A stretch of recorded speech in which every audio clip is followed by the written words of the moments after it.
This is the most awaited press conference in this part of the year. We address you at a precious moment when we as a nation are set to reiterate our pledge to electoral democracy, when Indians will together express their will once again. This is a historic opportunity for all of us. By the way, this year also marks a pivotal moment in the global landscape of democracies. 2024 is a year of elections across the world. Over 5 dozen nations and people will vote across the hemispheres, across the date lines. However, India's elections have been like a pole star, both for its quantity and quality, and I'll elaborate it in detail in this conference. दुनिया के सबसे बड़े और सबसे जीवंत लोकतंत्र के रूप में भारत पर सभी का ध्यान केंद्रित रहता है, जहां चुनाव एक त्योहार है जिसमें लोकतंत्र के रंग उभरते हैं और देश के सभी हिस्से उसमें समावेश होते हैं। चुनाव का पर्व, देश का गर्व। Let me say in the very beginning that it is our promise to deliver a national election in a manner that we add to our global shine and remain a beacon for electoral democracies across the world. We are committed to give the nation a truly festive democratic environment. Friends, the term of 17th Lok Sabha is due to expire on 16th June 24. The term of legislative assemblies of Andhra Pradesh, Odisha, Arunachal, Sikkim are also due to expire in June 24. Jammu Kashmir assembly में भी चुनाव due हैं। We in the Commission understand with all humility at our command, that every election is a new test and failure is not an option. The entire election machinery has been trained on all aspects of election management. I had myself personally interacted with over 800 district magistrates across the length and breadth of the country. We have interacted with the SPs, DMs, commissioners, range IGs, political parties, enforcement agencies in Delhi and also while visiting the states.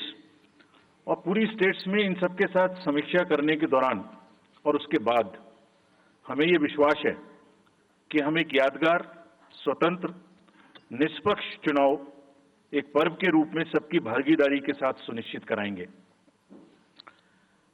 Before I share the schedule, मैं आपको बताना चाहता हूं कि भौगोलिक, सांस्कृतिक, सामाजिक रूप से विविध इतने बड़े देश में चुनाव कराने के लिए हमने अपने आप को कैसे ओवर द 2 इयर्स पीरियड तैयार किया है। दुनिया के सबसे बड़े लोकतंत्र के चुनावों में लॉजिस्टिक्स और मटेरियल प्रबंधन ही अपने आप में एक बहुत बड़ी चुनौती है। तो let us show you what is the magnitude by which we are doing this elections. We have 97 crore registered voters, more than the combined voters of a few continents put together, America, Europe, Australia, many put together. Over 10.5 lakh polling stations, and कितने लोग उसको conduct करते हैं? 1.5 crore polling officials and security officials conduct those elections. More than 55 lakh EVMs, 4 lakh vehicles, और अब तक हम क्या कर चुके हैं? 17 general elections to the parliament. 400 से ज़्यादा असेंबली इलेक्शंस कर चुके हैं। ये इलेक्शन कमीशन का एक लीगेसी है। 16 presidential elections, 16 vice presidential elections, A truly gold standard. It's a gold standard in the entire election management. Friends, there is a qualitative leapfrog which Commission is ensuring, which would be shown by the outcomes of the 11 state elections which we have held recently. पिछले 1-1.25 साल के अंदर में 11 elections state assemblies के देश में हुए हैं, और आज जो हम नए 2024 में जा रहे हैं तो इस दृढ़ता के साथ जा रहे हैं कि जो उनके आउटकम्स हैं वो आपको दिखा रहे हैं। पहले वो पीसफुल हुए, वायलेंस फ्री हुए। जो इसमें से 1-2 स्टेट में वायलेंस होती थी वहां भी वायलेंस नहीं हुई। नियर जीरो रूपोल्स और कैंपेनिंग जो क्लटर है, जो नॉइज है, जो कैंपेन के दौरान होती है पॉलिटिकल पार्टीज की, उसमें भी घटित देखने को मिली। कोर्ट केसेस रिड्यूस हुए, कोर्ट की टिप्पणियां जो अनावश्यक या हमारे ऊपर में होती थी वो कम हुई, सीजर्स बढ़े और फेक न्यूज पर एक एक्शन लेने का जो तरीका था वो बहुत बढ़ा। तो लास्ट 2 इयर्स में इसको और रोबस्ट करने के लिए हमने क्या क्या किया है, ये हम आपको आज दिखाएंगे और उसको कैसे बेहतर करेंगे ये भी दिखाएंगे। हम कहां पहुंचना चाहते हैं, इस इलेक्शन को किस तरीके से डिलीवर करना चाहते हैं, ये भी आपको लास्ट स्लाइड में दिखाएंगे। अभी जो इलेक्टरल साइकिल है उसमें हमने कितनी तैयारी की है, ये हम आपको आज शेड्यूल बताने से पहले बताना चाहते हैं। अगर देखा जाए तो इनपुट के रूप में हमारा जो इलेक्टरल रोल है वो प्योर होना चाहिए। ये फाउंडेशन है किसी भी अच्छे चुनाव के लिए। उसमें जिसको होना चाहिए वोटिंग में वो है और जिसको नहीं होना चाहिए वो नहीं है। हमने इलेक्टरल रोल में बहुत मेहनत की है। इनपुट के तौर में material, man power, technology, training, इतनी चीजें लगती हैं। प्रोसेस के रूप में जो डिसरप्टिव चैलेंजेस हैं, muscle power, money power, misinformation, MCC violation और reaching out to the missing voters, urban apathy, youth apathy और ओवरकमिंग ऑपरेशनल चैलेंजेस जिसमें reaching in inaccessible areas in this wide country and what outcomes we want, that is what is we will tell you little later also। तो पहला जो input है ये एक mosaic है जो देश की वोटर्स की, इलेक्टर्स की पिक्चर है। क्या दिखाती है ये? It's a very diverse mosaic. 96.8 crore are the total electors in the country, of which 49.7 crore are male and 47.1 crore are female। और जो यंग वोटर्स हैं, बहुत मेहनत की हमने पिछले साल में, वो 1.82 करोड़ फर्स्ट टाइम वोटर्स इस बार इन चुनावों में वोट देने के लिए हमारे इलेक्टरल रोल्स में हैं। और अगर इसको हम 19 और 20 से 29 में 19.74 करोड़ यानी 21.5 करोड़ वोटर्स एब्सोल्युटली यंग, जो कि डेमोक्रेसी में भाग लेंगे और अपना फ्यूचर अपने से डिसाइड करेंगे, because they are the biggest stake holders in the democracy, because they have a larger time to contribute in the society. अगर हम देखें तो बहुत इंक्लूसिव करने के लिए there are 88.4 lakh persons with disabilities who are part of our voter list. We have made a special effort कि जितने हमारे मतदाता हैं उस तरह के उनको हम अपने इलेक्टरल रोल में लेके आए। 82 लाख लोग ऐसे हैं जो 85 वर्ष से ऊपर हैं और वो हमारे प्राउड मतदाता हैं। We feel very proud to have them with us. और उसमें से 2,18,000 लोग देश में 100 वर्ष से अधिक के मतदाता भी हैं जो हमारे इलेक्टरल रोल में। So the mosaic is, transgenders भी हैं 48,000। तो मोज़ेक इज लाइक 18 से 19, 20 से 28, 85 transgenders, person with disabilities and in the entire country, length and breadth of the country. इस रिगरस जो प्रोसीजर है इसको बनाने में कितनी मेहनत लगती है, ये मैं दिखाना चाहता हूं कि हर स्टेज पे इलेक्टरल रोल के प्रिपरेशन करते समय पॉलिटिकल पार्टीज को इन्वॉल्व किया जाता है, ताकि कोई हमसे ये ना प्रश्न कहे कि आपने अपने से इलेक्टरल रोल बनाया और हमें बताया भी नहीं। So when the electoral roll preparation starts, we make a draft publication. We give 2 copies free of cost to the political parties. उसके बाद जितने फॉर्म 6, फॉर्म 7, फॉर्म 8, नया नाम जुड़ने के, डिलीशन के, मॉडिफिकेशन के, मेरा नाम बदल है, घर बदल गया, वो सब की कॉपी हम शेयर करते हैं, उसके मिनट्स बनाते हैं। और इस बार हमने और जोर दिया कि बूथ लेवल एजेंट्स अगर पॉलिटिकल पार्टी हमारे BLOs के साथ लगाना चाहें तो लगाएं। और across the length and breadth of the country, all the district magistrates, we are absolutely confident that say silently we were working. सब ने पॉलिटिकल पार्टीज के साथ में हर डिस्ट्रिक्ट में कम से कम 1, 2, 3 मीटिंग्स की हैं, उनको सारे ड्राफ्ट रोल्स दिखाए हैं। दिखाने के बाद जितने ऑब्जेक्शंस हैं वो उनको पूरा किया है और उसके मिनट्स बना के रखे हैं। Friends, we are very confident that, and we are conscious that a very solid electoral roll is the foundation stone on any election, and we are ready to go with this. We have also worked on the women voters. Women voters का जो gender ratio है वो बढ़ के अब 948 हो गया, which is again a very healthy sign of women participation increasing in our electoral cycle. राज्य, देश के 12 राज्य ऐसे हैं जहां आज 1000 से ऊपर जेंडर रेशियो है, यानी महिला वोटर्स की संख्या मेल से ज़्यादा है। और जैसे मैंने अभी आपको बताया था कि 1.89 नए वोटर्स हमने जुड़े हैं, उनमें से 18 से 19 में 85 लाख हमारी लड़कियां हैं, फीमेल वोटर्स हैं। So they are going side by side, and this is again a very healthy sign that women are also equally participating in our election. और जैसे वुमेन पार्टिसिपेशन है, ऐसे ही youth participation is another area which the commission is very conscious and commission is also consistently focusing on. 13 से जो 1.8 करोड़ मैंने आपको बताया, 19 करोड़ वोटर्स 20 से 19, और जिस किसी की भी उम्र 1 जनवरी 2024 को 18 साल नहीं हुई थी, उसका भी नाम हमने एडवांस में एप्लीकेशन में लिया, जो 2024 के किसी भी समय में जिनकी उम्र 18 साल होने वाली है।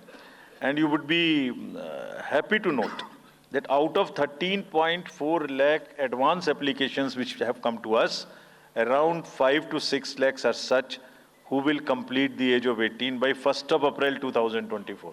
और वो भी हमारे वोटर उस समय तक बन जाएंगे। यानी the roll would be as much updated on 1st of April कि कोई भी छूटे नहीं। नेशनल आइकन्स को बड़ी संख्या में हमने यूथ को अपने साथ जोड़ने के लिए इस कार्य में लगाया है। हमें विश्वास है कि यूथ न सिर्फ वोट करेंगे बल्कि हमारे एम्बेसडर्स भी बनेंगे। जो इन्फ्लुएंसर्स हैं वो भी हमारे साथ जुड़ेंगे, वो अपने साथ यूथ एक के साथ अपने 10 दोस्तों को भी लेके आएंगे।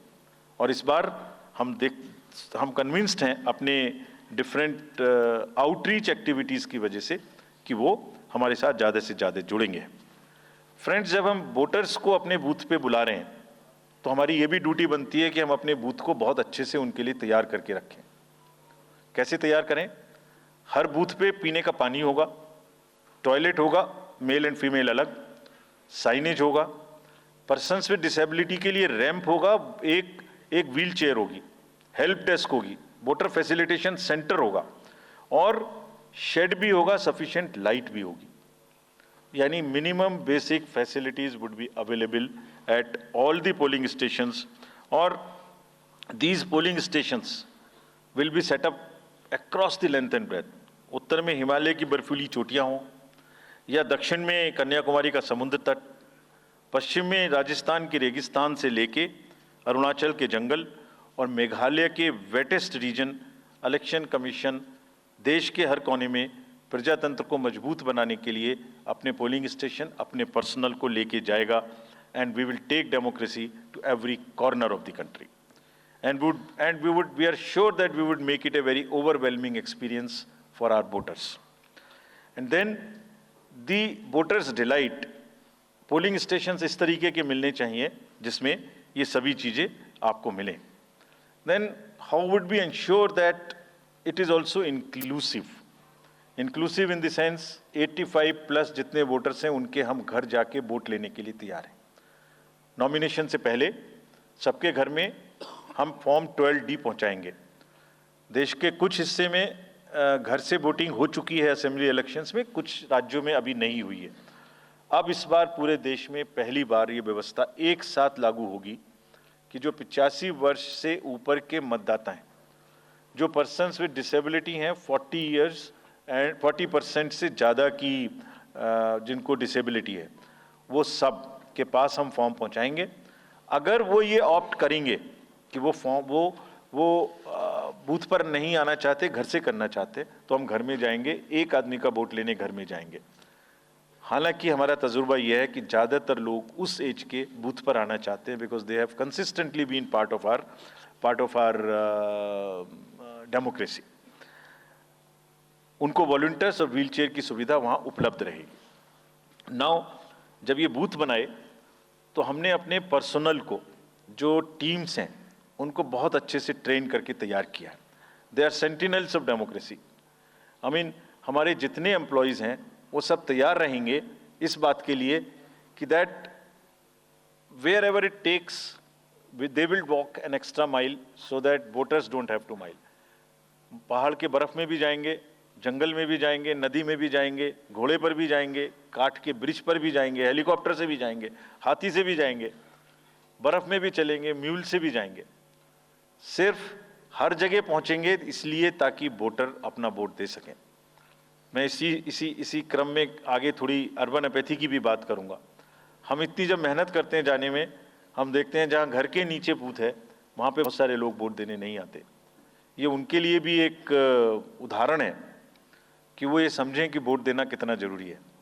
अगर हम 10 लोगों के लिए, 5 लोगों के लिए बूथ बना के इतनी मेहनत से जा सकते हैं, तो आप घर के नीचे उतर के जो 2 किलोमीटर के रेडियस में आपके पास बूथ है उसमें वोट देने जरूर आएं।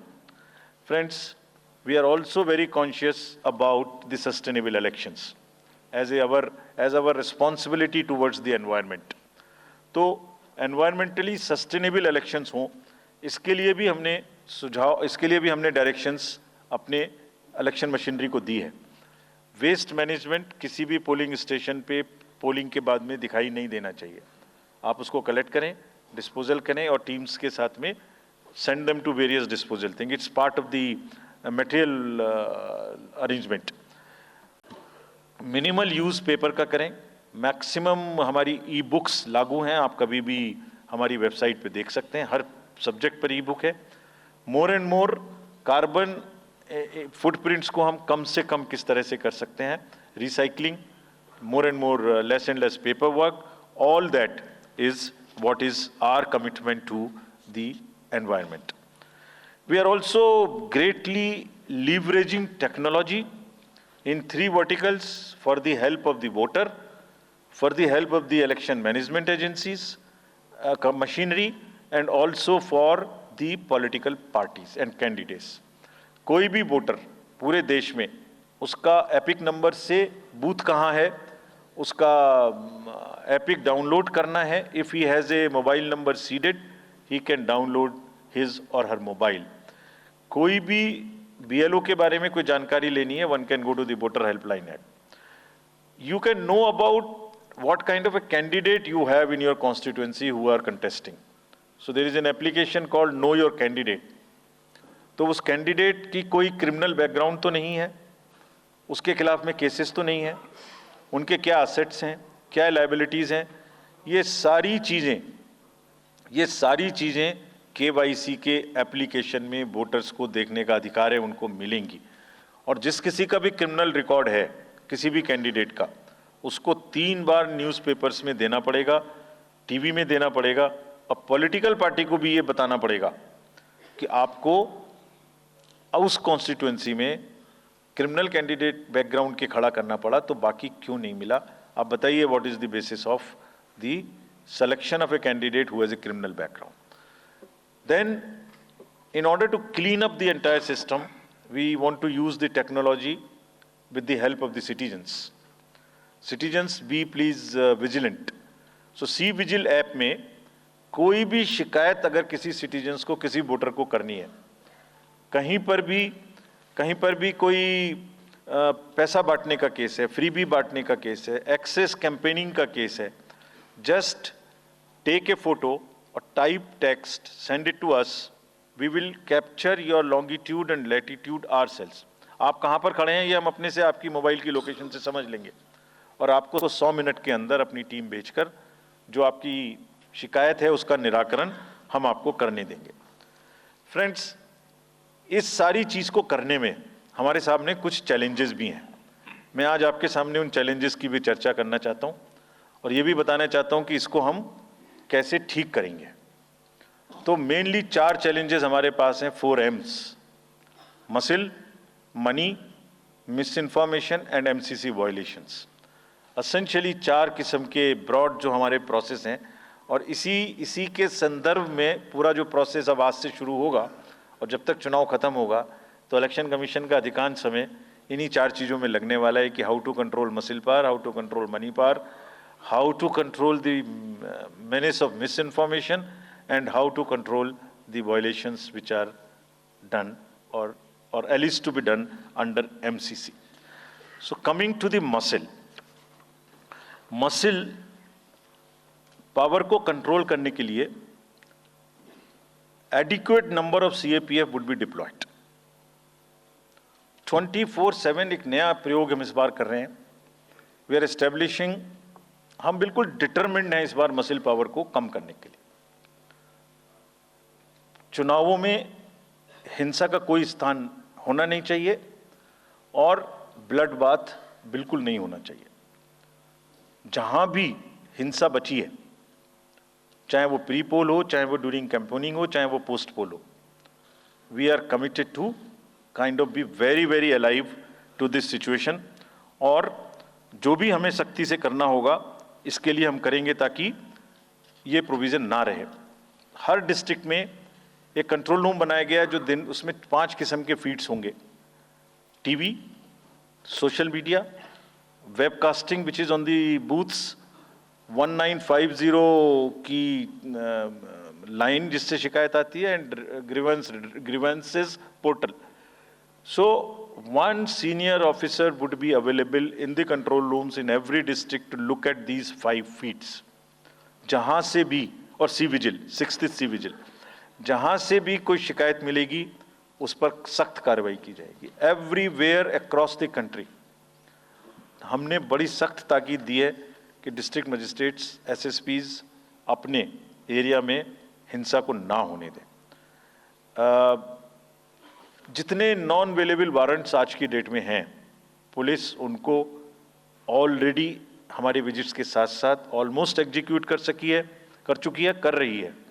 साथ ही जितने हिस्ट्री शीटर्स हैं उनको भी बहुत तेजी से देख रही है. There is also a network of check post which have been set up in the international border, in the inter state border, and on the nodes from where some kinds of irregular, illegal goods can move across these states. In some international borders, there is also a drone-based checking which will happen. We are fully committed that हिंसा का कहीं कोई उपयोग नहीं होना चाहिए. हमने district magistrates को बहुत सख्त हिदायत दी है कि जितने लोग 3 साल से ऊपर हैं उन सबको आप बदल दीजिए पहले. और accountability starts from the head of the district, not below. ये उनका काम है कि जो नीचे हैं वो उनको देखें. किसी भी प्रोसेस में वॉलंटियर्स और कॉन्ट्रेक्चुअल स्टाफ किसी भी स्टेट ने लगाए वो इस्तेमाल नहीं होंगे. बहुत सारी स्टेट्स ने टेम्परेरी वॉलंटियर्स और कॉन्ट्रेक्चुअल स्टाफ को लगा के रखा है, वो किसी भी स्टेज में इस्तेमाल नहीं होंगे. डबल वोटिंग, इम्पर्सोनेशन की भी शिकायत आती है. बहुत सख्त हिदायत दी गई है कि अगर इम्पर्सोनेशन के केसेस आए तो आरपी एक्ट की सेक्शन में उनके खिलाफ एक्शन लें. साथियों, बहुत ही डिटर्मिनेशन के साथ हम हिंसा मुक्त चुनाव देना चाहते हैं. चुनाव में हिंसा की कतई गुंजाइश नहीं है. राष्ट्रपति महात्मा गांधी जी ने कहा था, मैं हिंसा का विरोध करता हूं क्योंकि उससे पाया हुआ समाधान बहुत कम वक्त के लिए होता है और उससे पैदा हुई नफरत हमेशा के लिए. Only peace is everlasting. Violence doesn't solve anything. We will request everyone, all political parties, all candidates, that they must be very, very, very cautious of this point. We'll be ruthless if anywhere the violence happens. Similarly, coming to the money, आप जानते हैं, मैंने पहले भी आपको दिखाया है कि पिछले जो 11 इलेक्शंस हुए हैं स्टेट में, राज्यों में, और उसी की वजह से ये कन्विक्शन है जिससे हम आपसे उसके बारे में बात कर रहे हैं. We are talking to you from the strength of our outcomes. 3400 crore रुपए के करीब का कैश मूवमेंट को रेस्ट्रिक्ट किया गया 11 इलेक्शन में. एवरी स्टेट, राजस्थान, तेलंगाना, मध्य प्रदेश, नागालैंड, गुजरात, हिमाचल, मिजोरम, त्रिपुरा, छत्तीसगढ़, हर स्टेट में उससे पहले इलेक्शन में जो भी हुआ था उससे 200, 400, 500, 700% की वृद्धि हुई। Total 3400 crore is around 835% higher. ये जो धन बल का जो उपयोग है, जो धन का उपयोग है, जैसे बल का उपयोग कुछ राज्यों में ज्यादा है, ऐसी धन का उपयोग भी कुछ राज्यों में ज्यादा है। हम इस बात से भी बहुत वाकिफ हैं। We are aware fully that there are differential vulnerabilities in each state. Some states have more violence, some states have more money, some states are more kind of a geographical problems. So whichever problem pertains to a particular state, based on this differential analysis, we would be having a differential level of treatment for that state. Misuse of money हम नहीं होने देंगे। इसके लिए भी हमने enforcement agencies को, सब स्टेट्स में एनफोर्समेंट एजेंसीज के साथ बैठक की है। दिल्ली में हम सब हेड्स ऑफ द एजेंसीज के साथ फिर से बैठक करने वाले हैं आज के बाद तुरंत। क्या कहा है उनको हमने कहा है कि जो freebies, liquor, cash, cooker, sari, machine, whatever kind of freebies किस किस स्टेट में बंटने की शिकायतें आती हैं, उसको 100% रोकें। रोकने के लिए एनालिटिक्स बेस्ड कार्य करें। So whom have we directed? GST, excise, state police, all agencies, income tax, customs, coast guards, BSF, SSB, border से जहां से भी जिसके नारकोटिक्स और जहां से भी फ्री भी आने की संभावना हो सकती है। GST would be doing the e-way bill based analytics to see if there is a trend of spurt in the demand for the FMCG in certain areas. Banks would look at if there is a spurt in demand of the cash in the chests. So national NPCIL will look at if there is a spurt in demand for the payments from the wallets. Digital payment से तो पैसा नहीं जा रहा है। एक दो state में ऐसा भी देखने में आया था कि आप अपने वैलेट के थ्रू किसी को भी पैसे ट्रांसफर करते रहिए, 2,000, 1,000 रुपये। All that we will be looking at. Banks would be sending almost daily report of the suspicious transactions which they have. All airports in the country would be checked regularly by the dedicated teams of income tax for any kind of movement through the air strips. और जहां जिन राज्यों में air strips commercial के अतिरिक्त हैं, जहां helicopters land कर सकते हैं, we have asked and we have got actually the Bureau of Civil Aviation of Security to issue detailed instructions कि जिस किसी क्षेत्र में हेलीकॉप्टर या चार्टर्ड फ्लाइट उतरेगी, वहां जो भी सामान उसके अंदर में उसकी as per the directions, as per the instructions and guidelines of the BCS, almost equal to the commercial airports, checking होगी। Railways, RPF, GRP, both will be simultaneously, continuously looking at roads. So cash और money जो भी धन बल का दुरुपयोग करना चाहेंगे, political finance in any case is a thing which is in news these days. So this is our effort to add to that thing so that there are much more cleaner elections. Coming to the third M, which is the misinformation. This also troubles us a lot during the elections. While we are conscious of two facts, that the social media helps us in taking out our outreach programs. जितना हम youth, women, voters को अपने पास लाने की कोशिश करते हैं, उस मीडियम को यूज करते हैं. We are also conscious that on social media, in democracy, there is a full freedom to criticize anybody, including criticizing us. Why not? If we are doing wrong, criticize us. But you should not be allowed to create fake news which is not based on facts, because it can disturb the public order. ये अफवाहें फैलाते हैं. तो हमने सबको instructions दी हैं, किस किस्म का इंस्टीट्यूशनलाइज तरीका किया है. ये कुछ इस तरीके की नई चीज़ें हैं जो इस बार के चुनाव में सबको देखने की मिलेंगी।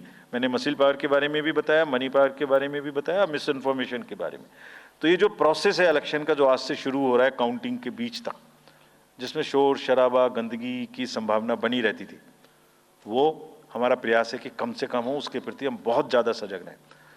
इसमें क्या करेंगे? Under section 69 and 79(3) of the IT Act, authorized authority of each state is empowered to ask for takedown of the social media posts. In almost all states, authorized officials have been appointed or are being appointed. In each district, we have done thorough trainings as to how to deal with this kind of a menace. So this is on the preventive side. But there is also a promotional side. All our entire machinery will now react to whatever is coming by facts. We will try and join the issue instead of being in the background. If somebody is trying to do a fake kind of a narrative, which is disturbing the level playing field, which is disturbing the public order, or which is not based on the facts, and which has crossed the line of the criticism, we would be also joining them. We will also launch very soon on our website something called Myth versus Reality. This is going to be live very soon. Means ये myth फैलाया जा रहा है, ये उसकी reality है। हम अपनी तरफ से आगे बढ़ के आपको एजुकेट करेंगे कि ये उसकी रियलिटी है। और सोशल मीडिया के बारे में आप सबसे भी एक अपील है कि थोड़ा देख लें, मतलब जो आया उसको आगे नहीं करना चाहिए। इसमें एक बहुत बड़ा झूठ का बाजार भी है। मैंने इसके बारे में सोच रहा था तो मैंने कुछ चंद लाइनें लिखी थी जो आपको बताना चाहता हूँ।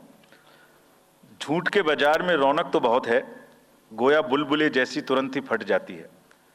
पकड़ भी लोगे तो क्या हासिल होगा सिवाय धोखे के। तो उसको थोड़ा रोक के देखें, समझ लें आगे बढ़ाने लायक है कि नहीं है, ना बढ़ाएं। Now friends, the last problem, चुनाव के दौरान हमारे सामने एक और बहुत बड़ी समस्या है, और वो समस्या है चुनावी प्रक्रिया का, पॉलिटिकल डिस्कोर्स का घटता हुआ स्तर, जिसमें as we call it, it's a plummeting level of the political discourse. अगर हमने सब पॉलिटिकल पार्टीज को बहुत स्ट्रांग एडवाइजरी इशू की हैं, आप पूछेंगे कि एडवाइजरी तो दी, उसके बाद एक्शन क्या होगा, उसका भी जवाब मैं आपको दूंगा। एडवाइजरी इशू की हैं, जो भी पिछले 11-12 इलेक्शंस में, एक्चुअली जो पिछले 5 साल में जितने भी एमसीसी के वायलेशंस होते रहे, उसको हमने इकट्ठा करके एक फाइनल एडवाइजरी दी है before the 24th. So this is how we have set our grounds, and what we have done in that, we are putting political parties on notice. Means we have asked political parties to give copy of our guidelines to each star campaigner. Political parties के जितने भी बड़े नेतागण star campaigners हैं जो campaigning करेंगे, उनके व्यक्तिगत नोटिस में हमारी गाइडलाइंस ले आइए। ये जिम्मेदारी हमने पॉलिटिकल पार्टीज को दी है। So now what is happening, we have put them on notice and we will presume knowledge of the guidelines. These are the two fundamental changes which we have made silently. People were asking, you issued so many notices last time, did nothing. You left it at that. That was a moral censor. Now we will go beyond. We will go beyond, and here we have said we will also look at the past. We will also look at the history. We might look at a calibrated approach dealing with the MCC violations, which may be, जो MCC violations किस प्रकार की हो सकती हैं। I mean, statements which should inspire rather than divide. Issue-based campaign हो, hate speeches, religious speeches, private life का criticism is what is absolutely avoidable. People should be refraining from giving unverified and misleading advertisements, or masquerading as an advertisement as a news. इसमें हमने editors को भी advisory issue की है। वो एक newspaper में बड़ा ऊपर में छप जाता है कि इसकी लहर और उसकी लहर। अगर ऐसा है तो साफ साफ लिखें कि ये एडवर्टाइजमेंट है, let it not pass through advertisement. We have issued these advisories. Now the time is, during this election, to go beyond advisories, take concrete action, for which in the advisories there are relevant sections of the acts which are also inbuilt. So notice is there, knowledge is there, sections are there. So please, our request is कि campaigning के दौरान please don't try to cross the red line. ये वैसे भी इसलिए जरूरी है that in this digital world, जो भी एक बार मुंह से निकलता है उसका रिकॉर्ड तो 100 साल तक के लिए पैदा हो गया, वो बार बार चलता रहता है. So please avoid creating digital memory of bad words which are coming from your mouth. Please be civilized during the election. This is what is our advice. और एक बार जब लड़ाई झगड़ा होता है ना तो प्रेम का धागा टूट जाता है, और जब प्रेम का धागा टूट गया तो बड़ी मुश्किल होती है. रहीम ने कहा था, रहीमन धागा प्रेम का मत तोड़ो चिटकाए, टूटे से फिर ना मिले, मिले गांठ पड़ जाए. तो क्यों ऐसी गांठ बांधनी है? थोड़ा प्यार मोहब्बत से कैंपेनिंग करें, शोर शराबा कम हो. फ्रेंड्स, पॉलिटिकल पार्टीज को और भी बहुत सारी स्ट्रीमलाइन करने के लिए उनकी एक्टिविटीज़ को हमने कदम उठाए हैं. ये मैं पिक्चर आपको इसलिए दिखा रहा हूँ कि हर फील्ड के अंदर में we are ready that how we would control this. क्या किया है? Around 537 registered unrecognised political parties have been taken out of the political space. वो क्या करती थी? किसी के नाम में कैंडिडेट खड़ा कर दिया, गाड़ियों की परमिशन ले ली, दूसरा कोई यूज कर रहा है, किस्म किस्म की भांति एंटाइटलमेंट ले लिया, भांति भांति का वो they were cluttering the political space, crowding out the genuine persons. So that is what it has been done. सारी फाइनेंशियल जितने भी अकाउंट्स हैं पॉलिटिकल पार्टीज के और जितनी भी कंट्रीब्यूशन रिपोर्ट्स हैं वो सब डिजिटाइज्ड फॉर्म में हमारे पास आएंगी, ऐसा हमने उनको कहा. डायरेक्शंस दे दिए, इट हैज स्टार्टेड कमिंग. तो जो भी पॉलिटिकल फाइनेंस की चर्चा देश में चल रही है उसके साथ साथ ये भी कार्य पीछे से बैकग्राउंड में चल रहा है, because commission always believes in the transparency in the political financing. Plummeting level, I have already said. We have also asked the political parties to be very, very respectful to the persons with disabilities in their discourse, not to use the abusive words, also to not use children at all during the campaigning. बच्चे नहीं है इसलिए कि उन्हें campaigning में लाया जाए. We will be very strict if anybody does that. We are also giving advisories to political parties that have internal organizational structures within your party, within the parameters and in a right form. Friends, we are appointing 2,100 observers. जितनी चीजें मैंने आपको बताई, ये सब चीज को field officers तो करेंगे ही करेंगे. हम 2100 ऑब्जर्वर्स को अपॉइंट कर रहे हैं और इस बार उनको हमने क्या खास सख्त हिदायत दी है. और जो भी डीओज लेवल प्लेइंग फील्ड प्रोवाइड कर रहे हैं कि नहीं कर रहे हैं वो स्पेसिफिकली इसको देखेंगे. Inducement and coercion, intimidation free election हो, इस पर स्पेसिफिकली नजर रखेंगे, हमें रिपोर्ट करेंगे. फोर्स जितनी भी जा रही है किसी भी राज्य में उसका डिप्लॉयमेंट रैंडमाइज्ड हो. ऐसा नहीं कि उस फोर्स को कहीं बैठा दिया, काम नहीं कर रही, या कहीं दूसरी जगह भेज दिया जहां जरूरत नहीं है. They will be randomizing the force. Entire election machinery will be randomized in the presence of the in the presence of the observers. Now, having done all this, what are the, जैसे मैंने पहली slide में बताया था, तो what are we expecting, हमारे elections कैसे होंगे? So, let me show you this. What is our effort? What is our endeavor? As a last slide, let me tell you. There are reduced repolls, that is what we are endeavoring. Zero violence, that's what we are endeavoring. No inducements, इस पे कार्य हो. Fake news curve की जाए. Campaigning clutter और बदमिजाजी कम हो और लोगों का पार्टिसिपेशन बढ़े. जो 67% पार्टिसिपेशन था वो बढ़ के अधिक से अधिक पहुंचे. With this, I would like to, in the end, appeal to the voters that elections belong to you. बहुत मेहनत की है हमने 2 साल में, आगे भी करेंगे, लेकिन दामोदर अब आपके हाथ में है. We are handing over the baton to you. Please come and vote. Political अपने जितने भी हमारे चुनाव कराने कर्मी जाएंगे, उनसे मैं फिर से एक बार अपील करना चाहता हूं, वो आज सुन रहे होंगे कहीं ना कहीं, कि लेवल प्लेइंग फील्ड प्रोवाइड करना उनका परम धर्म है। इसमें से कतई भी कोताही ना बरतें। उनको बताया गया है, इंस्ट्रक्शंस दी गई हैं, अगर बरतेंगे तो will be ruthless in dealing, because majority ऐसा नहीं करती। अगर एक दो करेगा तो उसकी वजह से हम अपने इलेक्शंस को बदनाम नहीं होने देंगे। Will be ruthless. And lastly, my appeal to the political parties again. We are very committed for ethical political discourse. I would like parties to again appeal that please maintain decorum in campaigning and refrain from abuses and personal attacks.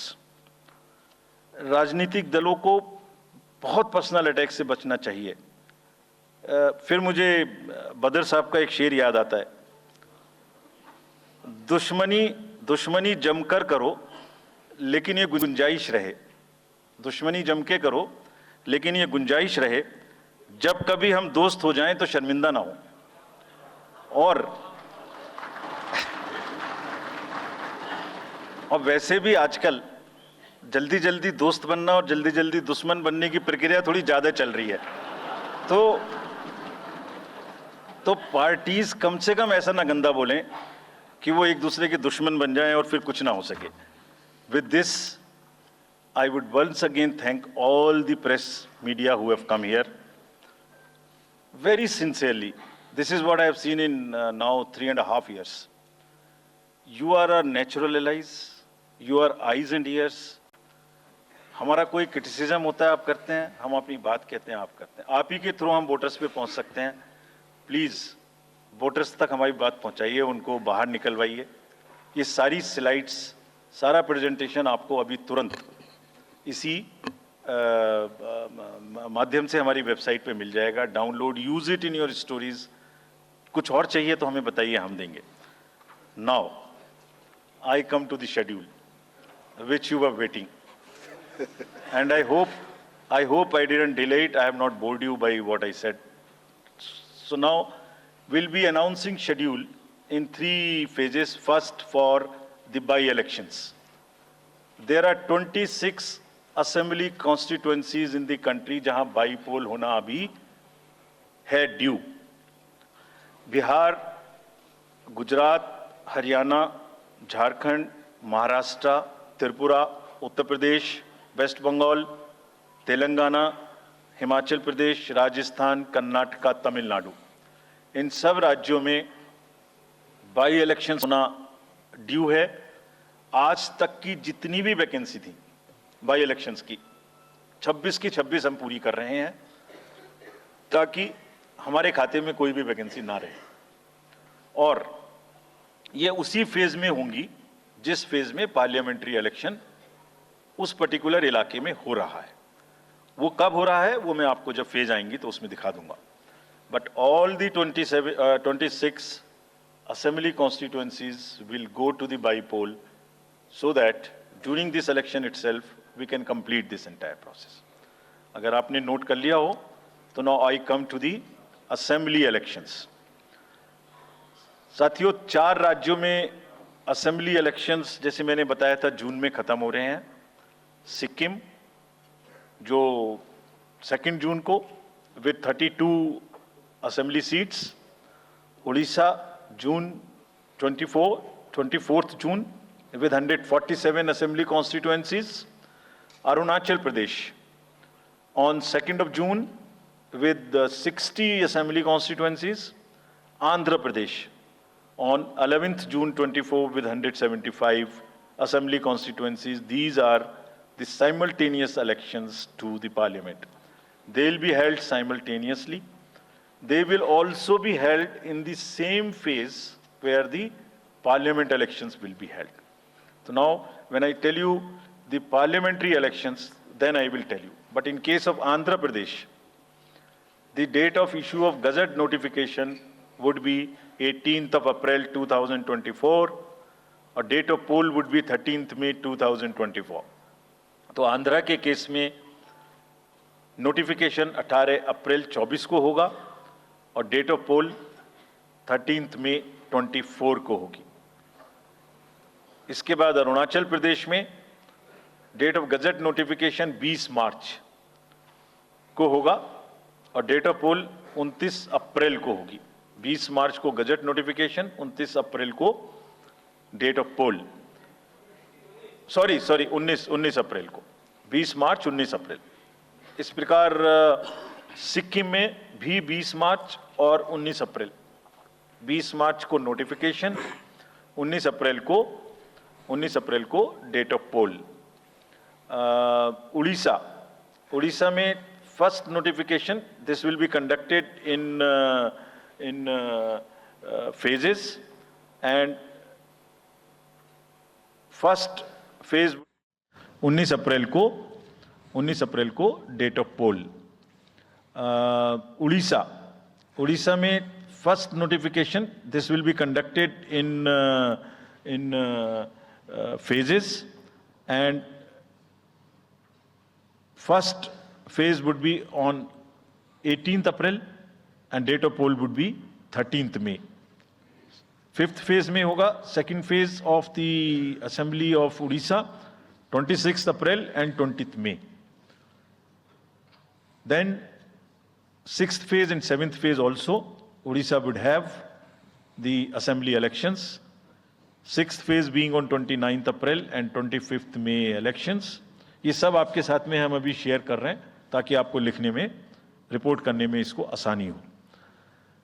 Coming to the general elections to the Lok Sabha, जो विश्व का सबसे बड़ा लोकतांत्रिक त्योहार है, सबसे बड़ा लोकतांत्रिक त्योहार, बिगेस्ट।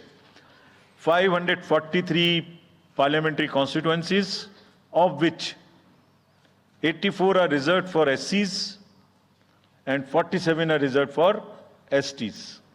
तो इस 543 पार्लियामेंट्री कॉन्स्टिट्यूएंसीज के महात्योहार में शेड्यूल बताने से पहले सभी वोटर्स का फिर से हाथ जोड़ के आग्रह, अनुरोध, गुजारिश that please join for the voting, come on the day of voting. छुट्टी मनाने ना जाएं, जरूर आ जाएं। Schedule of the Lok Sabha poll, phase 1, we'll do it in 7 phases as was done last time. 7 phases. Phase 1 will start from 20th March notification, 5 days from now, and last date of withdrawal would be 30th March and date of poll would be 19th of April. इसमें phase 1 का schedule एक दिन से हमें 2 बार करना पड़ रहा है। फिर बिहार के लिए वहां एक फेस्टिवल है, तो नोटिफिकेशन की डेट सेम है, लेकिन बस लास्ट डेट ऑफ विड्रॉल हमें 30 मार्च की जगह 2 अप्रैल सिर्फ बिहार की फर्स्ट फेज के लिए करनी पड़ रही है, क्योंकि वहां त्योहार है। और 19 अप्रैल को यहां वोटिंग होगी और पूरी कंट्री में 4 जून को काउंटिंग होगी। So phase 1 this will look like this. ये मैप भी हम आपको प्रोवाइड कर देंगे। अभी ये जो येलो पोर्शन है ये ऐसा दिखाई देगा। तो इसमें जो फेज 1 का जो मैप है, इसमें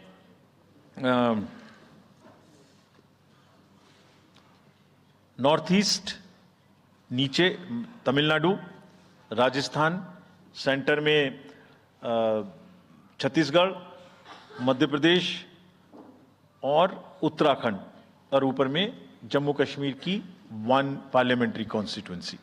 ये येलो फर्स्ट फेज का आपके सामने। स्टेट्स जाएंगी पोल में। Second phase notification will start on 28th of March and date of security of nomination would be different, but date of gazette notification some holiday, the date of one day would be different, date of security of nomination would be different, but date of gazette notification और date of poll would be common. Phase 1 में 21 राज्य polling में जाएंगे और phase 2 में उसमें से और राज्य जुड़ जाएंगे। So this is the map which would be phase 2, जिसमें हम नॉर्थ ईस्ट में काफी जगह चुनाव को कंप्लीट करते हुए, तमिलनाडु में कंप्लीट करते हुए, सेकंड फेज में राजस्थान को भी कंप्लीट करेंगे। Phase 3 would be from 12th of April. इस फेज में 3 नए राज्य में चुनाव शुरू होगा। इसका मैप कुछ इस तरह से दिखाई देगा। राजस्थान हम कवर कर चुके होंगे, जा रही होंगी,